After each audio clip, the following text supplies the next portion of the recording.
Welcome back, ladies and gentlemen, to the StarCraft 2 ESL Pro Tour Europe Edition. I don't have a good fancy French accent. I was about to say Frenchy to introduce this to you, so allow me to just say this is our first series of the day.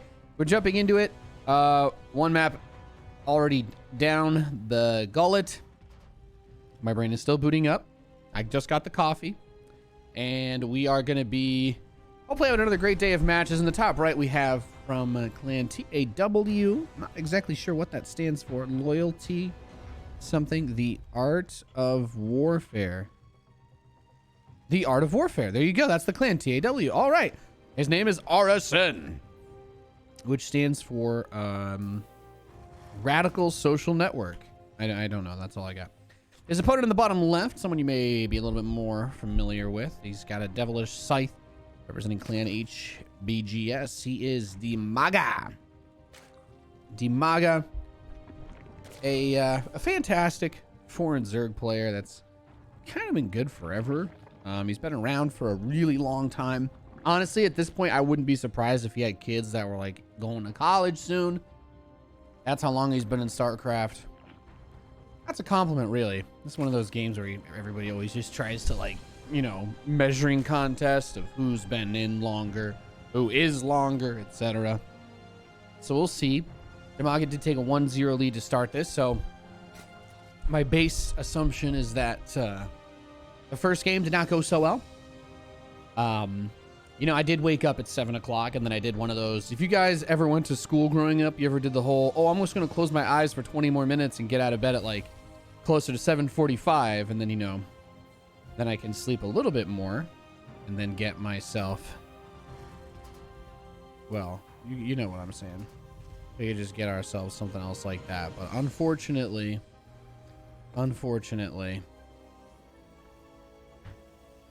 that's just not the way that it's going to be today. I did the old close the eyes for 2 minutes and wake up 2 hours later. So we started a little bit late with today's broadcast, but it's all good. It's all good, because as we all know, the first round is usually the ugliest.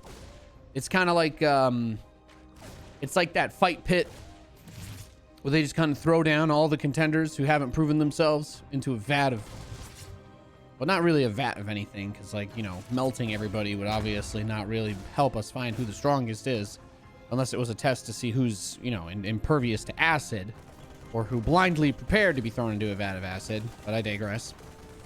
It's a little bit more along the lines of, it's a big battle royale with the lower brackets. People trying to claw their way up to prove that they deserve to face off against the likes of Big Gabe, as well as Raynor, who are playing in today's tournament, to the best of my knowledge. Raynor was asking in ESL chat, he was asking about why he was seated lower than Big Gabe when he has more points than him. And I don't really know how the system works, so I obviously can't answer that question. Although my base assumption on that subject would be that it probably has to do with the number of cups that Big Gabe has won.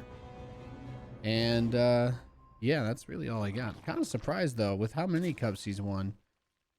If Raynor's still ahead of him, point-wise, that's also kind of an interesting thing to think about in and of itself, is it not?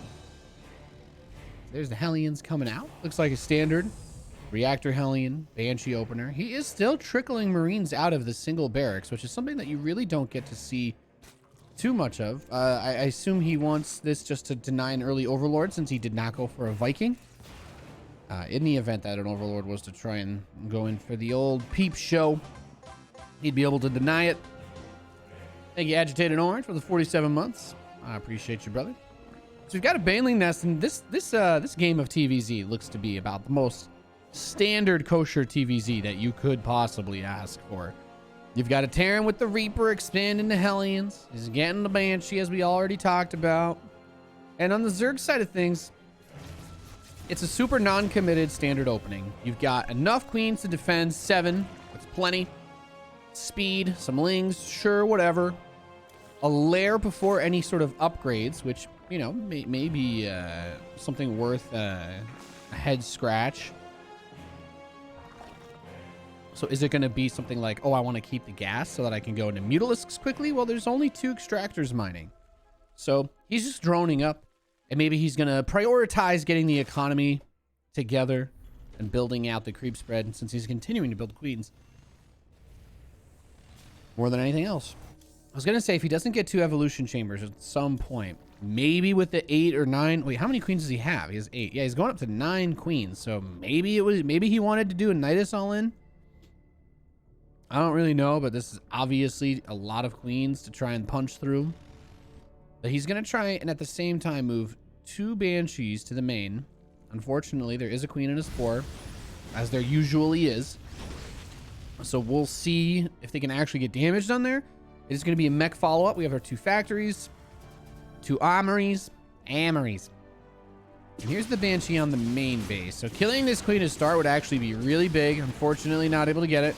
Queens do still outrange banshees even after the nerf, but it's a little bit harder to... Yep, there you go. Just a little bit harder to poke them away. And that's actually something that we talked about last week, as last week was like the first weekly cup that we played on this patch. And way too many queens for the Hellions to punch through that. But the queens not being able to sit next to the spore crawler, because the thing is, the queen not being able to sit inside the spore's range is important, because it used to be that in order to attack a queen next to a spore, you had to be in the spore's range, but now you don't anymore. So because the queen has to come up a little bit off the spore to cover the ends of the base. And we're just getting some gnarly Hellion micro here. Really just trying to, you know, this is like when it's really cold outside and you can't afford a heater, so you turn your oven on and just let the oven sit open in the kitchen and try to hope it'll heat the rest of your home. That's what he's doing with these Hellions. And ladies and gentlemen, the only thing that can really do is burn your house down. Or waste a lot of electricity or gas, however, whatever your oven runs off of, honestly. I would not personally recommend leaving one's oven open in an attempt to heat your home. We do have a changeling that managed to slip inside, by the way, so he knows everything that's going on. These banshees are still here, but this one is made out of paper mache now, so that won't be particularly impactful for this game. Thanks, Happily Insane, for the 53 months. The Hellions continuing to try and shove back the queens. But like I said, I mean, adding 1 cyclone to this is definitely nice, but yeah, then the lings show up and you're like, oh boy, how do I save my cyclone? Good shot there, actually. Good use of this little choke. It's not the tightest ramp of all time, but it gets the job done. And here you've got your 3rd CC on the low ground.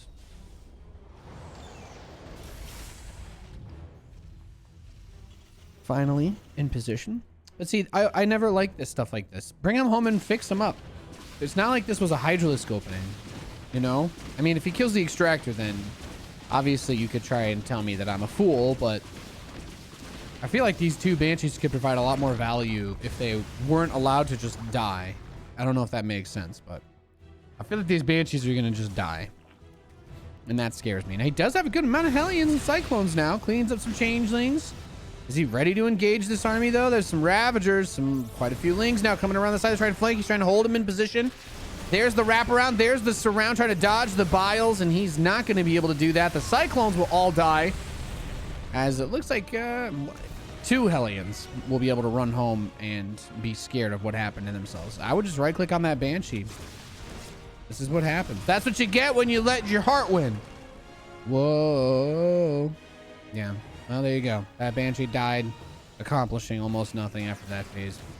Send your damaged units home, ladies and gentlemen. I don't care if they're harass units. I don't care if you don't care about them. We're just Banshees, sir. We're meant to be expendable. Not to me.